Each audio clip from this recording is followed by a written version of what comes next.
வணக்கம். நான் உங்கள் சித்தர் வழி ஜோதிடர் ஜெகதீஷ்.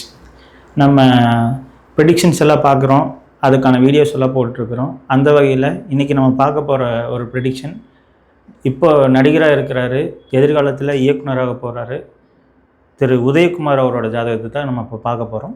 ஸோ அவங்களோட ஜாதகத்தை பார்க்கலாம். அவரோட டேட் ஆஃப் பர்த் அப்படின்னு பார்த்தீங்கன்னா 1/12/1986 8:15 AM. அவர் பழனியில் பிறந்திருக்காரு. அவரோட நட்சத்திரம் பார்த்திங்கன்னா அனுஷம் நட்சத்திரம், விருச்சிக ராசி. அவருக்கான பட்சி பார்த்திங்கன்னா மான், பறவை, காகம். மரம் பார்த்திங்கன்னா மகிழ மரம். அவர் திங்கட்கிழமைக்கு பிறந்திருக்காரு. கார்த்திகை மாதம் 15ஆம் தேதி பிறந்திருக்காரு. சரி, இது அவருடைய ஜாதக அமைப்பு. விருச்சிக ராசி. அவர் மீன் தனுசு லக்னத்தில் பிறந்திருக்காரு. இவருக்கு இந்த யோகங்கள் எல்லாம் இருக்குது. என்னென்ன யோகம் அப்படின்னு பார்த்தா நீசபங்க ராஜயோகம், ராஜயோகம், அனபா யோகம், கஜகேசரி யோகம், வசுமதி யோகம், பர்வதா யோகம், திரிவிக்ரா அப்படின்னா அதாவது என்னங்கிறது நான் விளக்கம் சொல்கிறேன். அண்ட் திரிகிரகா. இந்த இத்தனை யோகங்கள் அவருக்கு இருக்குது. ஸோ இந்த யோகங்கள் எல்லாம் என்னென்ன பலன் தரும், இவரோட ஜாதகம் எந்த அளவுக்கு இவருக்கு கை கொடுக்கும், எதிர்காலத்தில் எப்போ இவர் இயக்குனராக எல்லாருக்கும் அறிமுகமாக போகிறாரு அப்படிங்கிறது அவரோட கேள்வி. ஸோ அந்த கேள்விக்கான பதில் இப்போ நம்ம ப்ரிடிக்ஷன் பார்த்துட்டே எழுத போகிறோம், பார்க்கலாம். அவருக்கு இப்போது சுக்கிர திசை, சுக்கிர புத்தி நடக்குது. ஸோ இந்த 17/4/2026 இன்றைக்கி தேதி 16ஆம் தேதி, நாளைக்கு வரைக்கும் அவருக்கு செவ்வாய் அந்தரம் இருக்குது.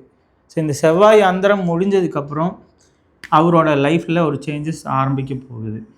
இது முதல் பாயிண்ட். ரெண்டாவது, இவர் பார்த்திங்கன்னா புதனுடைய ஆதிக்கத்தில் இருக்கார். இவரோட பிளான்ஸ் எல்லாம் பாருங்கள், புதனோட நட்சத்திரம் அதிகமாக வாங்கியிருக்கு. சரி, இப்போ புதன் எங்கே இருக்கார் பார்த்திங்கன்னா இங்கே சுக்கிரன் கூட சேர்ந்துருக்காரு. ஏன் இவர் திரைத்துறையை தேர்ந்தெடுத்தார் அப்படிங்கிறதுக்கான காரணம் இதுதான். சுக்கிரன் தன்னோட சொந்த வீட்டில் இருக்கிறார், ஆட்சியாக இருக்கிறார். கூட புதன் கலை இதெல்லாம் அவருக்கு இயற்கையாகவே அந்த அறிவு இதெல்லாம் கிடைக்கும். சரி, இவருக்கு என்னென்ன தோஷங்கள் இருக்குது அப்படின்னு பார்த்தீங்கன்னா இதெல்லாம் யோகங்கள். தோஷங்கள் அப்படின்னு பார்த்தீங்கன்னா கால சர்ப்ப தோஷம். இந்த ராகு கேதுக்குள்ளே எல்லா பிளானட்டுமே ஒன்று செஞ்சிருச்சு. எல்லா பிளானட்டும் அரெஸ்ட் ஆகிட்டாங்க. நீங்கள் இங்கே பார்த்தீங்கன்னா தெரியும், இந்த ராகு கேதுக்குள்ளே எல்லாருமே இருக்காங்க. இந்த சைடு ஃபுல்லாகவே ஓப்பனாக இருக்குது. இந்த ராகு கேதுக்குள்ளே இருக்கிறது தான் கால சர்ப்ப தோஷம்னு சொல்லுவோம். அடுத்து இவருக்கு லக்னாதிபதிக்கு எங்கே இருக்காருன்னு பார்த்தீங்கன்னா 3ஆம் இடத்துல செவ்வாய் கூட சனியோட வீட்டில் இருக்கார். இது ஒரு வகையான யோகம், அதாவது குரு மங்கள யோகம் அப்படின்னு சொல்லுவாங்க. ஸோ அப்போ அந்த குரு மங்கள யோகம் எப்படியெல்லாம் வேலை செய்யும் அதையும் பின்னாடி பார்க்கலாம். இவருக்கு இந்த இடத்துல சந்திரன் நீசமாக இருக்கார். ஆனால் நான் இங்கே நீசபங்க ராஜயோகம் போட்டிருக்கேன். நீசபங்க ராஜயோகம் எப்படின்னா, சந்திரன் இருக்கிற இடத்துலேருந்து சந்திரனோட இருக்கிற வீட்டு அதிபதி 4ஆம் இடத்துல, அதாவது கேந்திரஸ்தானத்தில் ஏறினா அந்த நீசம் பங்கமாகுது. அதனால தான் நீசபங்க ராஜயோகம். இவருக்கு இந்த நீசபங்க ராஜயோகம் எப்படி செயல்படும் அப்படின்னா, 10 நாள் நல்லா இருப்பார், அடுத்த 15 நாள் எதையாவது கஷ்டப்பட்டே இருப்பார். இப்போ இந்த பௌர்ணமி அமாவாசை மாதிரி 15 நாளைக்கு ஓடிட்டே இருப்பார். 15 நாளுக்கு அந்த ஓடினதுக்கான விஷயத்துக்கெல்லாம் தேடி ஓடிட்டுருப்பாங்க, செயல்படுவார், ஓட மாட்டாங்க. சரி, அடுத்து இந்த ராஜயோகம் அப்படின்னா 1ஆம் இடத்து அதிபதி, அதாவது இந்த லக்னம்ங்கிற தனுசு லக்னத்து அதிபதியும் 5ஆம் இடத்து அதிபதி செவ்வாய், மேசராசியோடைய அதிபதி செவ்வாய், அவரும் 2 பேர் சேர்ந்து இருக்கிறாங்க. அதுதான் அந்த செவ்வாய் குருவும் சேர்க்கை. அதுதான் அந்த ராஜயோகம்னு சொல்கிறது. இப்போ அந்த ராஜயோகம் செயல்பட காலங்கள், அந்த டைம் பீரியட் வரும்போது இவருக்கான விஷயங்கள், அந்த பண வரவுகள், இதெல்லாமே மரியாதை, இதெல்லாமே அவருக்கு கிடைக்கும். அடுத்து அனபா யோகம். அனபான்னா என்ன அப்படின்னா, நம்மளோட பிளானட்டோட பொசிஷன்ஸில் வச்சு தான் இதெல்லாம் சொல்லியிருக்கிறோம். அடுத்து இந்த கஜகேசரி யோகம் அப்படின்னா சந்திரன் குரு, சந்திரனுக்கு குரு எங்கே இருக்காரு அப்படிங்கிறது தான் கஜகேசரி யோகம் அப்படின்னு சொல்லுவாங்க. சரி, இந்த யோகங்களை பற்றி தெரியறதுக்கு முன்னாடி இவரோட ஜாதக அமைப்பில் என்னென்னலாம் இவர் சந்திச்சிருக்காரு, இவரோட வாழ்க்கையில் இதுக்கு முன்னாடி என்னென்னலாம் சந்திச்சிருக்காரு. இவர் பார்த்திங்கன்னா அனுஷ நட்சத்திரம். அப்போ இவரோட பிறப்பு திசை பார்த்திங்கன்னா பிறப்பு திசை சனி. இப்போ இவருக்கு என்ன வயசாச்சு அப்படின்னு பாருங்கள், 86, 96, 2006, 2016, 2026. அப்போ 39 வயசு முடிய போகுது, 40 வயசு வரப்போகுது.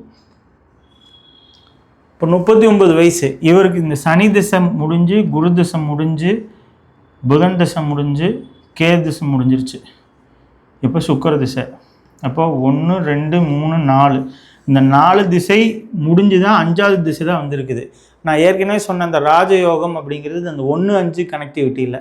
அப்போ அந்த 5வது திசையாக வர்ற சுக்கிரன் வந்ததுக்கப்புறம் தான் இவர் திரைத்துறையில் நடிகராகிறதுக்கான வாய்ப்புகள் இதெல்லாமே உருவாகிருக்கும். ஸோ இதெல்லாம் எப்போ உருவாகிருக்கும் அப்படின்னா 2020க்கு மேலே இதெல்லாம் உருவாகிருக்கும். அது வரைக்கும் அவர் கஷ்டப்பட்டு எல்லாத்தையும் ஓடி ஓடி எல்லாம் பண்ணியிருப்பார். ஆனால் அது மக்களுக்கு பெரிய அளவில் எக்ஸ்ப்ளோர் ஆகிருக்காது. சரி, இந்த சுக்கிர திசை எந்த அளவுக்கு இவருக்கு பயன் தரும்? சுக்கிர திசை சுக்கிரன் லக்னத்துக்கு 11ஆம் இடத்துல இருக்கார், லாபஸ்தானத்தில் இருக்கிறாரு, ராகுவோட ஸ்டாரில் நிற்கிறார். ராகு ஸ்டாரில் நிற்கிறாரு, ராகு புதன் ஸ்டாரில் நிற்கிறாரு. அப்படிங்கும்போது கலை சார்ந்த விஷயங்கள், இப்போ சுக்கிரன் ராகுவோட ஸ்டாரில் நிற்கிறாரு, ராகு புதனோட ஸ்டாரில் இருக்கார், புதன் குருவோட ஸ்டாரில் இருக்கார். அப்போ இங்கே என்னென்னலாம் வந்துடுறாங்க? சுக்கிரன் வராரு, புதன் வராரு, ஆல்ரெடி இங்கே இருக்கிறாங்க. இந்த சுக்கிரன் பார்த்திங்கன்னா யாரோடதில் ராகு வந்துடுறாரு, புதன் பார்த்திங்கன்னா குரு வந்துடுறாரு, குரு பார்த்திங்கன்னா குருவிலே இருக்கார். அப்போ இவர் சொல்லி கொடுத்து வேலை வாங்கக்கூடிய ஆள். ஒரு விஷயத்தை இவங்கள்ட்ட இதை எந்த மாதிரி கொண்டு போய் எப்படி சொன்னால் அதை அவங்க புரிஞ்சுக்குவாங்கன்னு தெரிஞ்சு வேலை வாங்கக்கூடிய ஆள். ரொம்ப சிம்பிளாக சொல்லணுன்னா காரியவாதின்னு வச்சுக்கலாம். அவருக்கு ஒரு விஷயம் தெரிஞ்சுக்கணும், அவருக்கு ஒரு விஷயம் வேணும்னா அந்த விஷயத்துக்கு அவர் அதை அவருக்கு தகுந்த மாதிரி, அதாவது எதுக்கால கேட்குறவங்களுக்கு தகுந்த மாதிரி அவர் இப்போ ஒரு குழந்தைகிட்ட போய் எனக்கு ஒரு விஷயம், அவருக்கு ஒரு விஷயம் வேணும்னு கேட்டிருந்தா இவர் அந்த குழந்தையாவே மாறி அந்த குழந்தைகிட்ட பேசுவார், அது அவருக்கு நடந்துடும். ஸோ அந்த மாதிரி இவருக்கு தேவையான விஷயங்கள் எல்லாம் இவர் ஈஸியாக வாங்கிடுவார். சரி, இந்த சுக்கிரன் ராகுவோட ஸ்டாரில் நிற்கிறதுனால எல்லாத்தையுமே பிரம்மாண்டம், பெருசாக நடக்கணும், பெருசாக செய்யணும், பெருசாக பண்ணணும், எதை பண்ணாலும் கொஞ்சம் பெருசாக பெரிய லெவலில் பண்ணணும் அப்படிங்கிறது இவரோட ஆள் மனசில் இருக்கும்.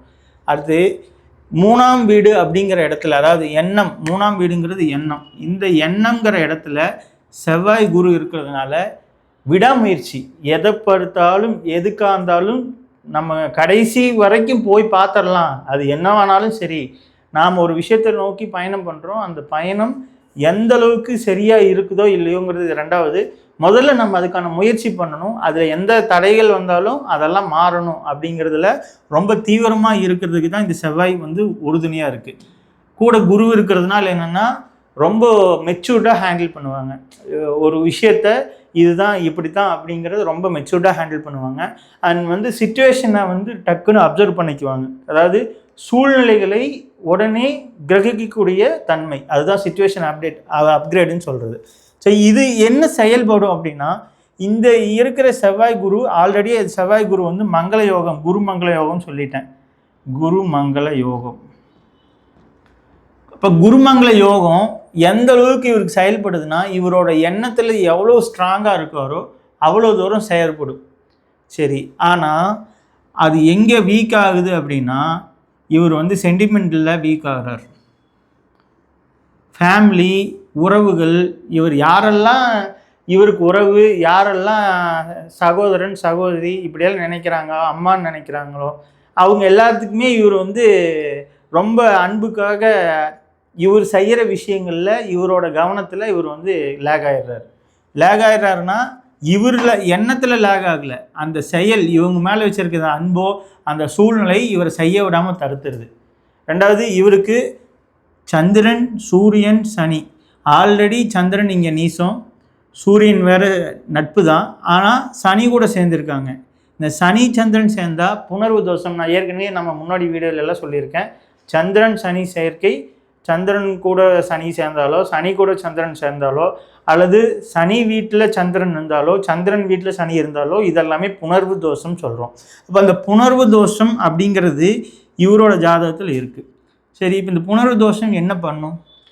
இவருக்கு வேணுங்கிற விஷயத்த, கிடைக்க வேண்டிய விஷயத்த கிடைக்க வேண்டிய நேரத்தில் கிடைக்க விடாமல் பண்ணுறது தான் அதோட செயல்.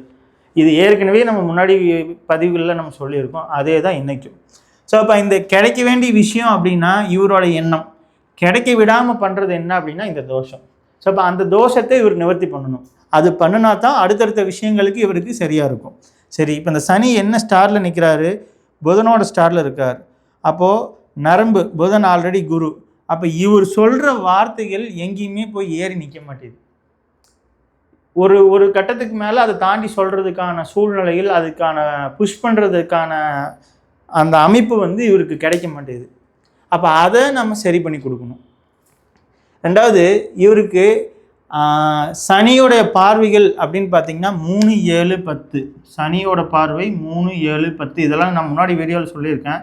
குருவோடது பார்த்தீங்கன்னா 5, 7, 9.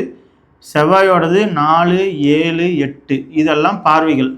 ஸோ அப்போ இந்த சனி எங்கெல்லாம் பார்க்குறாருன்னா 2ஆம் வீட்டை பார்க்குறார். விருச்சிக ராசியில் இருக்கிற சனி அவரோட மகர ராசியான 2ஆம் வீட்டை பார்க்குறார். அதே மாதிரி 6ஆம் வீடான சுக்கிரன் இந்த வீட்டையும் பார்க்குறார். அடுத்து 9ஆம் வீடான சிம்மத்தையும் பார்க்குறார். சரி, இந்த சனி பார்க்கறதுனால என்னென்னலாம் ஆகும் அப்படின்னா, இவருக்கு பேசணும்னு நினைக்கிற விஷயங்கள் பர்ஃபெக்டாக இவர் பேசிடுவார். ஆனால் ஆப்போசிட்டில் இருக்கிறவங்க வந்து அதை வந்து என்னடா இவன் இப்படி பேசிட்டானே நினைக்கிற மாதிரி பேசிடுவார். அதுக்கு காரணம் சனி. இவர் நல்லதாக தான் சொல்லுவார். ஆனால் ஆப்போசிட்டில் ரிசீவ் ஆகிறவங்க என்ன நினைப்பாங்கன்னா, இவன் எப்படி இப்படி சொல்லிட்டார் அப்படின்னு சொல்லி அந்த கஷ்டம் வர்ற மாதிரி தான் சூழல் அமையும். சரி, 6ஆம் வீட்டில் பார்க்குறதுனால என்ன ஆகும்? 6ஆம் வீடுங்கிறது ருணரோக சத்துருஸ்தானம். அப்போ அந்த இடத்துல இருக்கக்கூடிய இவருக்கு எதிரிகள் அப்படின்னு பார்த்தா யாருமே இருக்கவே மாட்டாங்க. ஏன் எதிரிகள் இருக்க மாட்டாங்கன்னா, அந்த சனிங்கிற ஆள் 6ஆம் வீட்டை பார்க்கறதுனால கூட இருக்கிற ஆட்களை தவிர பாக்கி இருக்கிற எதிரிகள் அப்படின்னா பெருசாக இருக்கிறதுக்கு வாய்ப்பு இல்லை. 9ஆம் வீட்டை பார்க்குறார். 9ஆம் வீடுங்கிறது யார்? அப்பா. சுகபோக பாக்கியம், தந்தை ஸ்தானம். அந்த இடத்த அதிபதியை கூட இருந்தே பார்க்குறார். அவர் சனியோட ஸ்டாலில் தான் நிற்கிறார். அப்போ இந்த அப்பா வந்து கஷ்டப்பட்டு வேலை செஞ்சிட்டே தான் இருப்பாரே தவிர இவரோட வாழ்க்கையில் ஒரு சுபிட்சமான அவர் வந்து எனக்கு போதும், எனக்கு வயசாகிடுச்சு அப்படின்னு நிற்காமல் அவர் ஓடிட்டே இருப்பார். இது எல்லாமே இந்த சனியோடைய வேலை. அதே மாதிரி இங்கே செவ்வாய் எடுத்திங்கன்னா, செவ்வாய் பார்க்குறீங்கன்னா எங்கெங்கெல்லாம் பார்க்குறாருன்னா 6ஆம் வீட்டை பார்க்குறாரு, 9ஆம் வீட்டை பார்க்குறாரு, 10ஆம் வீட்டை பார்க்குறாரு. குரு எடுத்திங்கன்னா 7 பார்க்குறாரு, 9 பார்க்குறாரு, 11 பார்க்குறாரு. இப்போ இந்த 3 கிரகங்களுமே குருவாகட்டும், செவ்வாயாகட்டும், சனியாகட்டும், இவங்க எல்லாருமே 9ஆம் வீட்டை பார்க்குறாங்க. இப்போ பாக்கியஸ்தானத்தை இந்த 3 பேர் பார்க்கறதுனால இந்த கால சர்ப்ப தோஷம் தடுக்குது. இவருக்கு கிடைக்க வேண்டிய விஷயங்கள் எல்லாத்தையுமே காலம் கடத்தி கொடுக்குது. அதுதான் கால சர்ப்ப தோஷம். உங்கள் காலத்தில் கிடைக்க வேண்டிய விஷயம் காலத்தில் கிடைக்காது, காலம் கடந்து தான் கிடைக்கும். சரி, இதெல்லாம் தாண்டி இப்போ சுக்கிர திசை சுக்கிர புத்தி அப்படிங்கும்போது எப்போவுமே தன் திசையில் தன் புத்தி வேலை செய்யாது அப்படின்னு சொல்லுவாங்க. இப்போ இந்த தன் திசையில் தன் புத்தி வேலை செய்யாதுன்னா எப்படி வேலை செய்யாமல் போகும் அப்படின்னா, வேலை செய்யும். அடுத்தடுத்து என்னென்னலாம் பண்ணலாங்கிறதுக்கான பிளானிங்கான விஷயங்கள் தான் இப்போ இருக்குமே தவிர எக்ஸிக்யூஷன் இப்போ இருக்காது பெருசாக. பிளானிங் இப்போ 2028 வரைக்கும் நம்ம சொல்லியிருக்கோம். அந்த 2028க்கு முன்னாடி வரைக்குமே இதை பண்ணலாம், இந்த மாதிரி பண்ணலாம், இப்படி அமைப்பு பண்ணலாம், இதெல்லாம் செயல்படலாம் அப்படிங்கிறத பிளான் பண்ணி அதுக்கான ப்ராசஸ் தான் இருக்கும். அது முழுமையாக செயல்பாட்டுக்கு வர்றதுக்கான டைம் வரும்போது 2027 தான் அது முழுமையாக வரும். அது செயல்பாட்டுக்கு வந்து வெளியே உலகத்துக்கு தெரிகிற டைம் 2028. ஸோ அப்போ இன்னொரு 1 வருஷ காலத்துக்கு இவரோட ஒர்க்குகள் வந்து இவர் கனவை நோக்கி ஆன அடித்தளமான, அதாவது என்ன அஸ்திவாரம் போட்டு வச்சுட்ருக்கிற வேலை தான் இப்போ நடந்துகிட்ருக்கும் அப்படிங்கிறது தான். சரி, இப்போ இவருக்கு இதெல்லாம் சொல்லியாச்சு. இவர் ஏன் எப்படி இயக்குனர் ஆவார் அல்லது இவர் எப்படி நடிகர் ஆனார்னு முன்னாடியே சொன்னோம். சுக்கிரன் ஆட்சியாக இருக்கார், கூட புதன் சேர்ந்துருக்காரு. சுக்கிரன் ராகுவோட ஸ்டாரில் இருக்கார், புதன் குருவோட ஸ்டாரில் இருக்கார். ஸோ இப்போ இங்கே சுக்கிரன், ராகு, புதன் இவங்க எல்லாமே கலைத்துறை, கலை சார்ந்த விஷயங்கள், நுட்பமான அறிவு இதெல்லாம் செயல்படுறதுனால நம்ம வந்து இது சொல்லியிருக்கோம். சரி, ஓகே. இப்போ இவரோட கேள்வி, இன்றைக்கி நான் இது வரைக்கும் எப்படி இருந்தேன், இனிமேல் எப்படி இருப்பேன் அப்படின்னு சொல்கிறாரு. சரி, இன்றைக்கி வரைக்கும் இவர் எப்படி இருந்திருப்பாருன்னா, இவர் பிறந்தப்போ சனி திசை, அதுக்கப்புறம் குரு திசை, அதுக்கப்புறம் புதன் திசை, அதுக்கப்புறம் கேது திசை.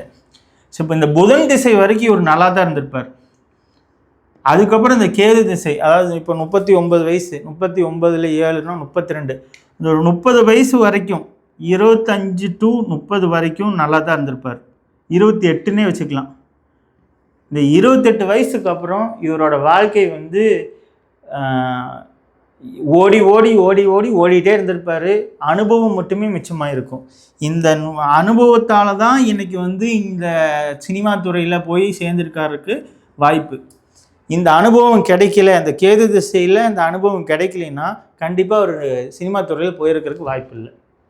அந்த அனுபவம் அவ்வளோ விஷயங்களை அவ்வளோ புரிஞ்சு தெரிஞ்சுக்கிட்டதுனால தான் அவர் சினிமா துறைக்குள்ளே போனார். சரி, எப்படி நடிகர் ஆவார், எப்படி இயக்குனர் ஆவார்? நான் இங்கே என்ன எழுதியிருக்கேன்னா எதிர்கால இயக்குனர். அது ஏ தான், எதிர்கால இயக்குனர் தான் அது. ஸோ அப்போ எதிர்கால இயக்குனர் அப்படின்னா இந்த காலசர்ப்ப தோஷம் அப்படி ரிவர்ஸ் பட்டினா வேலை செய்யும். அது எப்படி வேலை செய்யுதுன்னா, இன்றைக்கி இவர் கேட்டிருக்கிற நேரத்தில், அதாவது 16ஆம் தேதி 4வது மாதம் 2026 மதியம் 2:09 இவர் கேட்டிருக்கிற அமைப்பில் இங்கே அதே மாதிரி கிரகங்கள் பூரா ஆப்போசிட்டில் இருக்குது. இங்கே நல்லா கவனிச்சிங்க தெரியும்.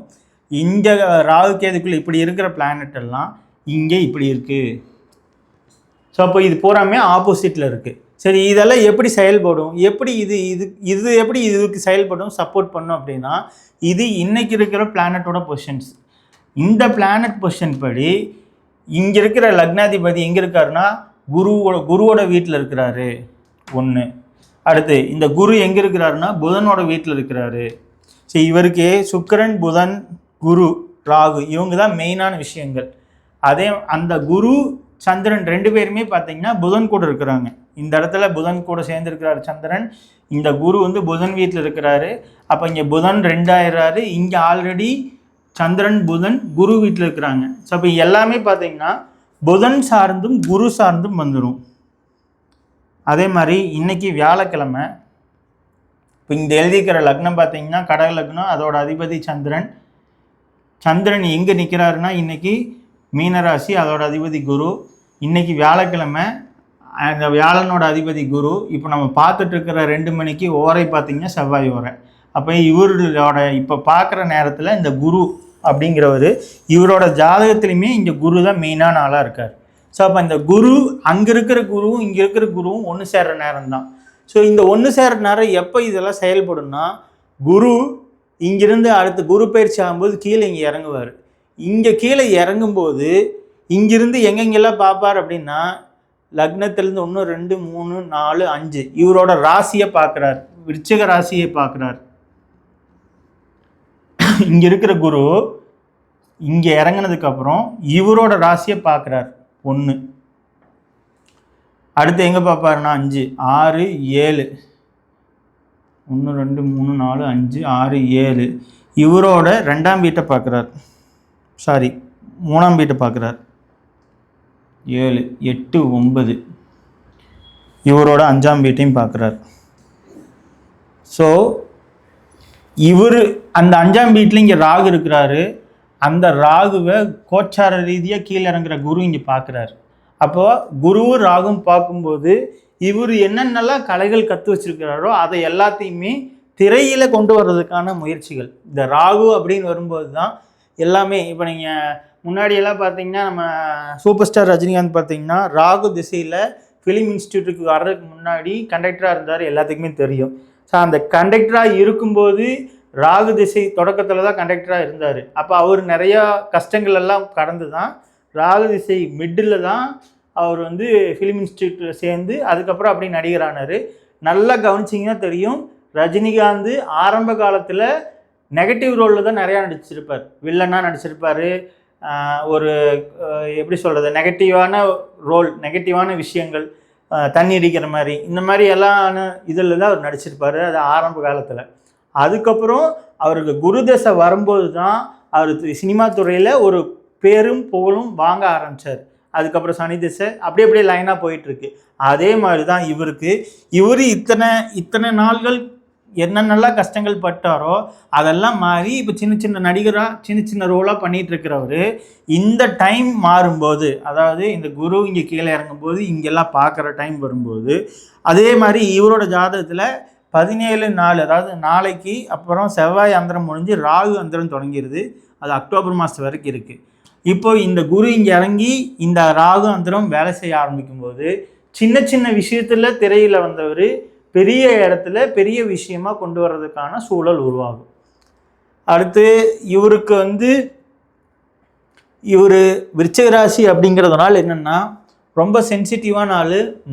மன ரீதியாக உணர்ச்சி வசப்படக்கூடிய ஆள், அன்புக்காக ரொம்ப எல்லா விஷயங்களையும் செஞ்சு கொடுக்கக்கூடிய ஆள். இப்போ இவர் செய்ய வேண்டிய விஷயம் என்னென்னா, அன்பை ஒரு அளவாக வச்சுக்கிட்டு ஒரு ஓரமாக எடுத்து வச்சுக்கிட்டு செய்கிற வேலைகளில் முக்கியத்துவம் கொடுத்துட்டு அந்த எண்ணத்தில் டீவியேட் ஆகாமல் இருந்தார்னா கண்டிப்பாக அடுத்தடுத்த லெவல் போகும். நட்சத்திரத்துக்கு 2வது நட்சத்திரமாக வர்றது கேட்டை நட்சத்திரம். சரி, எப்போவுமே எல்லாருமே தெரிஞ்சுக்குங்க, எந்த நட்சத்திரம் நீங்கள் ஜென்ம நட்சத்திரமாக இருக்கீங்களோ அந்த ஜென்ம நட்சத்திரத்துக்கு 2வது நட்சத்திரமாக வர நட்சத்திரம் உங்களுக்கு காசு தரக்கூடிய நட்சத்திரம். ஸோ உங்களுக்கு காசு வேணும்னா, இப்போ இவரோட ஜாதகத்தில் இவர் அனுச நட்சத்திரம், அது இவருக்கு 2வது நட்சத்திரமாக வர்றது கேட்டை நட்சத்திரம். இப்போ அந்த கேட்டை நட்சத்திரத்தோட குறியீடுகள் அதையெல்லாம் இவர் பயன்படுத்தினார்னா இவருக்கு பண வரவு நிறையா கிடைக்கும். அதே மாதிரி இவரோட லக்னம் பார்த்திங்கன்னா தனுஷ் லக்னம். இந்த லக்னத்துக்கு 2ஆம் இடம் பார்த்திங்கன்னா மகர ராசியாக வருது. இந்த மகர ராசியோட அதிபதி சனி. அப்போ சனி சம்மந்தப்பட்ட விஷயங்கள், அதான் இவருக்கு ஏற்கனவே சொல்லியிருக்குது, பறவை வந்து காகம்னு நம்ம சொல்லியிருக்கிறோம். ஸோ அப்போ அந்த காக்காவுக்கு சாப்பாடு வைக்கிறது, காகம் கருப்பு கலர் யூஸ் பண்ணுறது, காக்காங்கிற பெயரை யூஸ் பண்ணுறது, இதெல்லாம் இவர் பண்ணும்போது இவருக்கு காசு நிறையா கிடைக்கும்.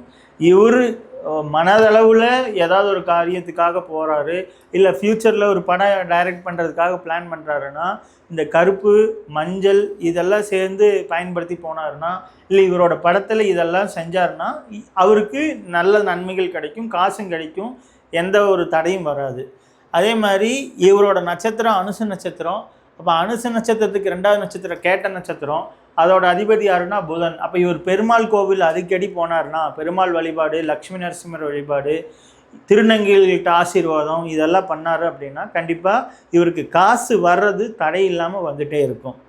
அடுத்து இவர் பண்ண வேண்டிய வழிபாடுகள் அப்படின்னா சுக்கிர திசை. அப்புறம் பெண் தெய்வ கோவில். பெண் தெய்வ கோவிலில் எலுமிச்சம்பழத்தில் விளக்கு போடணும். எலுமிச்சம்பழத்தை வாங்கி 2ஆக கட் பண்ணி அது வந்து ஃபோல்ட் பண்ணாமல் திருப்பி விளக்கு போடணும். ஏன் ஃபோல்ட் பண்ணக்கூடாதுன்னா, இந்த நம்மளோட வேண்டுதல் முறைகள் பல வகையாக இருக்குது. நம்மளோட முன்னோர்கள் அதெல்லாம் சொல்லியிருக்காங்க. எல்லோரும் என்ன பண்ணுவாங்கன்னா, எலுமிச்சம்பழத்தை வாங்கி 2ஆக கட் பண்ணி அப்படியே அதை புழிஞ்சிட்டு திருப்பி போட்டு எண்ணெய் ஊற்றி விளக்கு போடுவாங்க. அது வந்து நம்மளோட நோய் தீர்றதுக்கு, கடன் தீர்றதுக்கு, இந்த மாதிரி விஷயங்களுக்கு தான் அது முக்கியத்துவமாக இருக்கும். நமக்கு நன்மைகள் அதிகமாகணும், நன்மைகள் கிடைக்கணும், பணம் வரணும், நம்மளோட காரியங்கள் தடையில்லாமல் போகணும்னா அந்த எலுமிச்சம்பழத்தை புளியாமல் போடணும். அந்த எலுமிச்சம்பழம் வந்து 1000 கண்ணுடையாள் அப்படின்னு சொல்லி அம்மன் சொல்லுவோம். 1000 கண் அப்படிங்கிறது அந்த எலுமிச்சம்பழம். ஒரு எலுமிச்சம்பழத்தை எடுத்திங்கன்னா உள்ளுக்குள்ளே 1000 எசன்ஸ் வரும். அந்த எசன்ஸ் சின்னதாக இருக்கிறது 1000ன்னு இருக்கும். சந்தேகமாக இருந்தால் எடுத்து வெட்டி எண்ணி பாருங்கள், 1000 எசன்ஸ் இருக்குது. ஸோ அப்போ அந்த 1000 கண்ணுடையாள் அப்படிங்கிறவளை நம்ம அவளுக்காக, அந்த பெண் தெய்வத்துக்காக நம்ம விளக்கு போட்டு நம்மளோட வேண்டுதல் கோரிக்கைகள் செய்யும்போது இன்னும் பல விஷயங்கள் நல்லது கிடைக்கும். அண்ட் சுக்கிர திசை, இவர் அடிக்கடி இனிப்பு சாப்பிட்டா, இனிப்பு யாருக்காவது வாங்கி கொடுத்தா நல்ல விஷயங்கள் கிடைக்கும். இவருடைய பண வரவுகள் தடை இல்லாமல் போயிட்டே இருக்கும். அண்டு வாரத்தில் ஒரு நாள் வெள்ளிக்கிழமை கல்கண்டு அல்லது பேரிச்சம்பழம் வாங்கி எறும்பு புத்துக்கு போட்டால் இன்னும் நல்லது. இந்த எறும்பு புத்துக்கு போடுறது அப்படின்னா என்ன அப்படின்னா, நம்ம வந்து ஒரு 1,00,000 பேர்த்துக்கு சாப்பாடு போடுறதுக்கு சமம். எப்படி அப்படின்னா, ஒரு எறும்பு புத்துக்குள்ளே கம்மியாக ஒரு 10 எறும்பு தான் இருக்கும் அப்படின்னா கண்டிப்பாக கிடையாது. அந்த எறும்பு புத்துக்குள்ளே குறைஞ்சது ஒரு 1000 எறும்பாவது இருக்கும். ஸோ இந்த மாதிரி இந்த கல்கண்டு இதெல்லாம் போடும்போது பக்கத்தில் இருக்கிற எறும்புகள்லாம் எல்லாம் ஒன்று சேர்ந்து வரும். ஸோ அப்போ அந்த கல்கண்டு ஒரு இடத்துல போடும்போது நீங்கள் 1,00,000 பேர்த்துக்கு சாப்பாடு போட்டதுக்கு சமம். ஸோ அந்த மாதிரி தானம், இனிப்பு தானம் பண்ணணும்.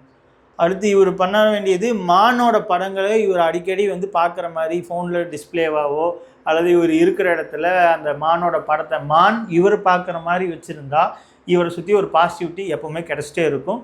தேவையான விஷயங்கள் எல்லாமே இவருக்கு முன்னாடியே வந்து கிடச்சிரும். இப்போ ஒரு உதாரணத்துக்கு இவர் போய் ஒரு ப்ரொடியூசரை பார்க்க போகிறாருன்னா அந்த ப்ரொடியூசர்கிட்ட இவர் போகிறதுக்கு முன்னாடி இந்த மானோட படம் வச்சுருக்கும்போது அந்த எண்ணம், ஓகே இவர் வரட்டும், போய் பார்க்கட்டும், இவருக்கு போனதையுமே அந்த டேட்டும் கிடைக்கிறது, அப்ரோச் பண்ணுறது, இது எல்லாமே கிடைக்கும். அடுத்து இவர் பண்ண வேண்டியது அதான், இப்போ சுக்கிரன் ஆக்டிவேட் ஆகிடுச்சு. அதான் இந்த இனிப்பு தானம் பண்ணும்போது சுக்கிரன் ஆக்டிவேட் ஆகிட்டார். அண்ட் இவருக்கு புதனும் குருவும் ரொம்ப முக்கியமான சப்போர்ட்டிவாக இருக்காங்க. அப்போ புதன் குரு அப்படிங்கும்போது ஆல்ரெடி நான் சொல்லிட்டேன், கேட்ட நட்சத்திரம் புதனோடது. லக்ஷ்மி நரசிம்மர் வழிபாடு பண்ணால், பெருமாள் வழிபாடு பண்ணால் இவருக்கு புதனும் ஆக்டிவேட் ஆகிடும். குரு இவருக்கு வழிகாட்டியாக இருக்கிறவங்கள இவர் எப்போவுமே மறக்க மாட்டார். ரொம்ப நேர்மையாக உண்மையாக இருப்பார். அவங்கள தினம் அவங்களுக்கு நன்றி சொல்லணும். எப்படி சொல்லணும் அப்படின்னா, காலையில் தூங்கி எந்திரிச்சதையுமே இன்னைக்கு பிரபஞ்சத்திற்கு நன்றி, குருநாதர்களுக்கு நன்றி அப்படின்னு சொல்லணும். அதே மாதிரி தூங்குறதுக்கு முன்னாடியும் இன்னைக்கு நம்ம என்னெல்லாம் சந்தித்தோம் அப்படிங்கிறது எல்லாத்தையும் மைண்டில் எடுத்துகிட்டு அந்த விஷயத்துக்கு எல்லாத்துக்கும் தேங்க் பண்ணணும். ஸோ இந்த நன்றி சொல்கிறது குருவை ஆக்டிவேட் பண்ணுறதுக்கு. இப்போ அந்த குருவை ஆக்டிவேட் பண்ணும்போது நமக்கு தேவையான விஷயங்கள், நம்ம இன்றைக்கி ஏதோ ஒரு விஷயங்கள் தெரிஞ்சு பண்ணியிருக்கலாம், தப்பான விஷயங்கள் தெரியாமல் பண்ணியிருக்கலாம். ஸோ அப்போ அது எல்லாத்துக்குமே திருத்துறதுக்கான ஒரு வழி தான் குருநாதருக்கு அன்னைக்கு சாயங்காலம் நம்ம இன்னத்த நாள் இன்றைக்கி நம்ம செஞ்ச வேலைகளுக்கெல்லாம் நன்றி சொல்கிறது. அதே மாதிரி தூங்கி எந்திரிச்சதையுமே நன்றி சொல்கிறதுனா நடக்க போகிற விஷயத்துக்கு. ஸோ இப்போ இப்படி பண்ண ஆரம்பிக்கும்போது இவர் பிரபஞ்சத்துக்கு கூட கனெக்ட் ஆகிடுறாரு. ஆல்ரெடி இவர் காலபுருஷனுக்கு 8வது ராசியான மறைவு ஸ்தானங்கிற விருச்சிக ராசியில் இருக்கிறாரு. ஸோ ரகசியங்கள் எல்லாம் நிறைய தெரிஞ்சுக்கக்கூடிய நபர். எந்த விஷயத்தையுமே ரொம்ப ஆழமாக போய் தெரிஞ்சுக்கிறாரு. அப்போ அந்த ஆழமாக தெரிஞ்சுக்கிறதுக்கு கூட குருநாதர்கள் சப்போர்ட்டு, இயற்கையும் சப்போர்ட்டு, பிரபஞ்சமும் சப்போர்ட் பண்ணிச்சுன்னா இன்னும் நிறைய விஷயங்கள் அவர் தெரிஞ்சுக்கிறதுக்கு வாய்ப்பு இருக்குது. ஸோ அப்போ ஒரு நன்றி நிறைய சொல்லணும், பெண் தெய்வ வழிபாடு பண்ணணும், மானோட படத்தை பார்க்கணும், காக்காவுக்கு சாப்பாடு வைக்கணும். எள்ளு சாப்பாடு தான் வைக்கணும்னு இல்லை, நம்ம சாப்பிட்ற சாப்பாடு கூட வைக்கலாம், அல்லது நம்ம ஏதாவது ஒரு நவதானியங்கள் அந்த மாதிரி ஏதாவது கொடுக்கலாம். அண்ட் மகிழ மரம், இவருக்கு ஏதாவது ஒரு விஷயங்கள் நடக்குது அப்படின்னா மகிழ மரம் வாங்கி கோயிலில், பெண் தெய்வ கோயிலில் கொண்டு போய் தானமாக கொடுத்து, அல்லது அந்த கோயிலில் சொல்லிவிட்டு இவரே கொண்டு போய் நட்டி வளர்த்தனார்னா அந்த மரம் வளர வளர இவரோட பிரச்சனைகள் எல்லாம் தீர்ந்து தேவைகள் எல்லாம் பூர்த்தியாகி பெரிய லெவலில் வளர்ந்துட்டே இருப்பார் அப்படிங்கிறது நம்ம சித்தர்கள் சொன்ன கூற்று. அப்போ அதை இவர் மகிழ மரத்தை வாங்கி அதே மாதிரி பண்ணார்னா இவருக்கு தேவையான விஷயங்கள் கிடைக்கும். அண்ட் நம்மளோட சேனலில் ஒரு நட்சத்திரத்துக்கான காயத்ரி மந்திரங்கள் நம்ம கொடுத்துருக்குறோம். ஸோ இவருக்கான அந்த அனுச நட்சத்திரத்துக்கான காயத்ரி மந்திரத்தை இவர் எடுத்து ஒரு நாளைக்கு ஒரு ட்ரிப்போ அல்லது ஒரு நாளைக்கு ஒரு 10 ட்ரிப்போ உங்களால் எவ்வளோ சொல்ல முடியுமோ அதை சொன்னீங்க அப்படின்னா உங்களுக்கு தேவையான விஷயங்கள் எல்லாம் உங்களுக்கு கிடைக்கும். உங்களை சுற்றி ஒரு பாசிட்டிவிட்டி எப்போவுமே இருந்துகிட்ருக்கும். நீங்கள் ரொம்ப முக்கியமாக கடைபிடிக்க வேண்டிய விஷயம் ஒன்று தான், அன்புக்காக ஏங்காதீங்க. அன்பை கொடுக்குறீங்க, அந்த அன்பு கண்டிப்பாக உங்களுக்கு திரும்பி வரும். அந்த ஏக்கத்தை கம்மி பண்ணுங்கள். உறவுகளுக்கு ஒரு லைன் வைங்க, இவ்வளோ தான் அப்படின்னு ஒரு லிமிட்டேஷன் வச்சுட்டு அந்த உறவுகளுக்கு முக்கியத்துவம் கொடுங்க. இந்த ரெண்டையும் நீங்கள் ஃபாலோ பண்ணணும்.